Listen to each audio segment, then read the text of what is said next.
Did you know 147,000 Michigan households use federal rental assistance to afford modest housing?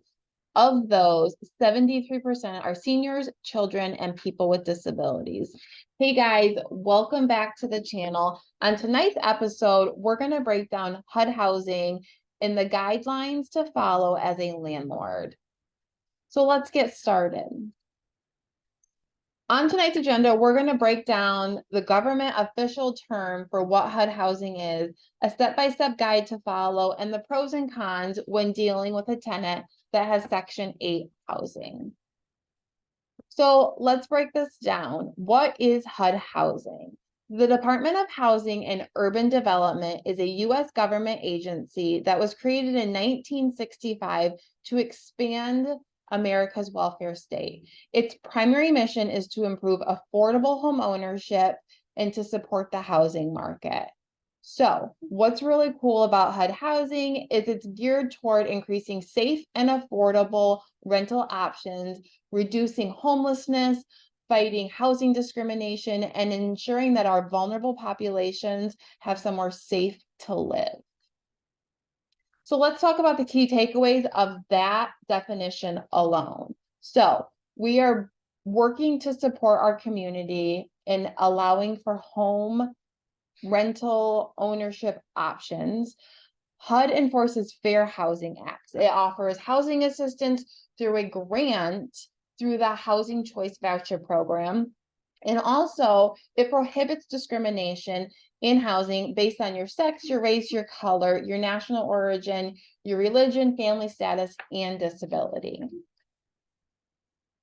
So let's break down the step-by-step guide of what you do as a landlord to kind of get started in this whole process. So something to keep in mind.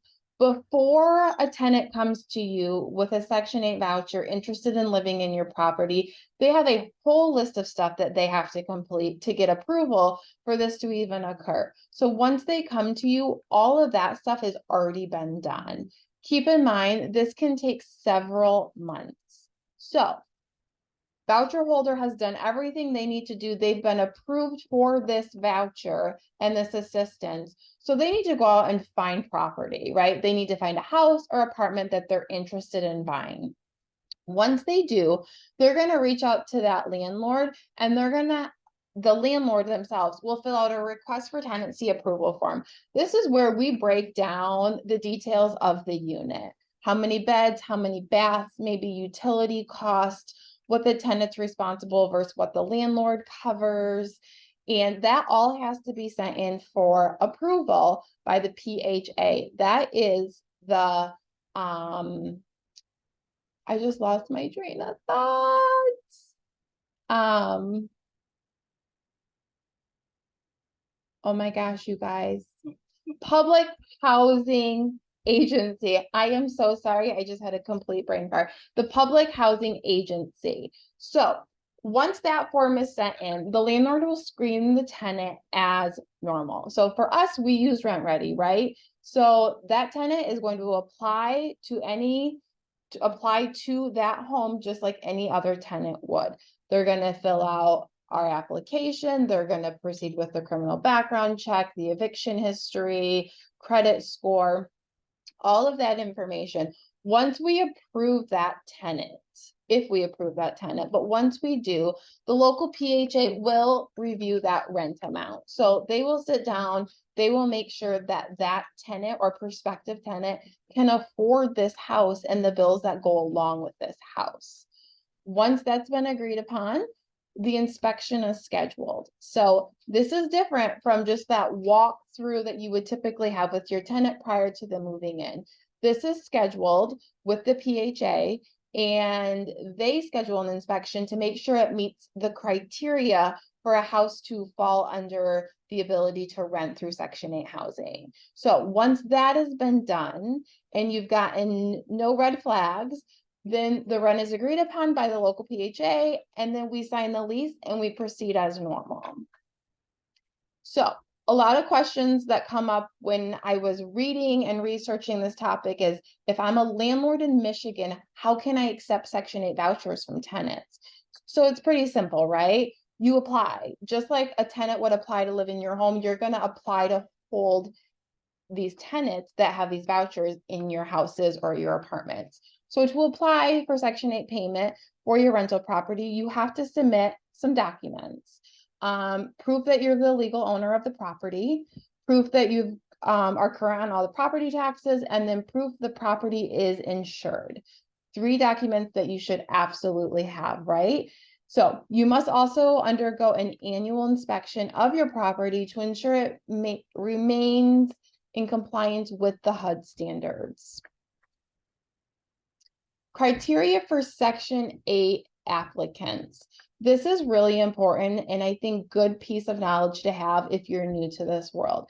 Aside from the income, you must meet these additional requirements to be eligible for Michigan Section 8.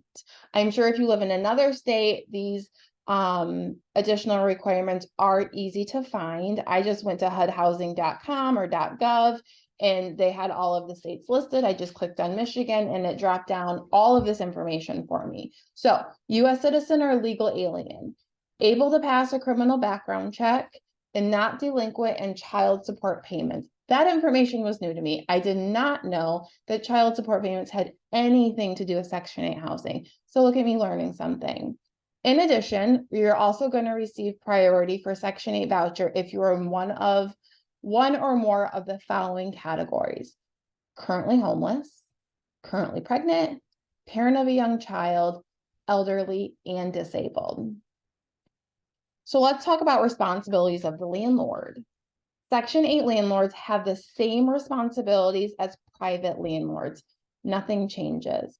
They're required to meet all of the safety conditions necessary for decent housing, just as we would for one of our houses that may have not fallen under Section 8 and or HUD housing. Along with that, there is some additional paperwork that has to be done through your PHA website to just make sure that everything is up to date and that everything is registered appropriately. So let's talk about the pros, right? Because that's what everybody wants to hear. The pros of renting for Section 8 guaranteed payments, right? Your PHA is going to be making rent payments to you. So that's a guaranteed every month they're going to come in. Annual rent hikes.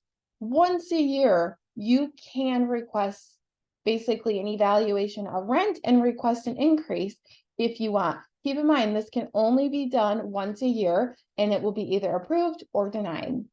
Low vacancy rates. Section 8 housing is so hard to get approved and to find a place that people don't leave. People don't risk losing their voucher, so the longevity of your tenants is typically pretty high. Partially screened tenants. This is my favorite one. So partially screened tenants mean by the time they get to you and want to fill out your housing application, they've already been pre-screened and approved by Section 8, which means they've already passed the criminal background check, which means they've already cleared all of that important income information. They're just coming to you and they have to just do what we request because that's our process. Ooh, this one. The cons, still not terrible. With a PHA and the bureaucracy of Section 8 housing, there comes a lot of paperwork. It's not bad. There's some forms you have to fill out. There's, some signatures, and just maintaining, ensuring that everything is up to date and done accordingly to the PHA. The other couple cons, delays in first rental payment. That is one that not many people know. It can take up to a month to get your first rental payment. And this is just why the process kind of unfolds and paperwork comes in and the PHA starts to cover that rent. It's not a huge delay, but it can be up to a month. So another piece that is listed as a con, but there are some people that view it as a pro, is annual inspections. So not only as a landlord are we required and or like to do either quarterly or twice a year inspections in all of our homes, but the PHA is also going to be following up and doing those annual inspections to make sure the house is up to date and that there's no major issues and the tenants are taking care of things. So you're actually getting double insurance that your house is being taken care of. Now, again, some people view that as a con, some people view that as a pro. So I can see how this could fit on both sides. The last one, and probably the most difficult one, is tenant income issues. So with HUD Housing, we know that the PHA is only going to cover a portion of that rent, whatever that looks like. The tenant is responsible for paying for the remainder of that. Could be a couple hundred, could be 400. It's really hard to say. It kind of depends on the size of the apartment or the home. With that comes the risk that that tenant will not be able to pay for the remainder of the rent. So that is just something to keep in mind when you do kind of follow this opportunity, that this is a potential possibility. So that kind of wraps up the basic, just very simple version of what HUD housing is. I've listed the references in a website on the websites that I used. I've also just did a quick Google search of HUD housing in Michigan and just gotten some great kind of tips and feedback from that. If you guys have any questions or need any help finding any more information in the states that you live in, please reach out. I would love to help you out and maybe connect and talk about this opportunity. If you guys have any questions, please drop them in the comments. Please subscribe to our channel. Thanks for watching.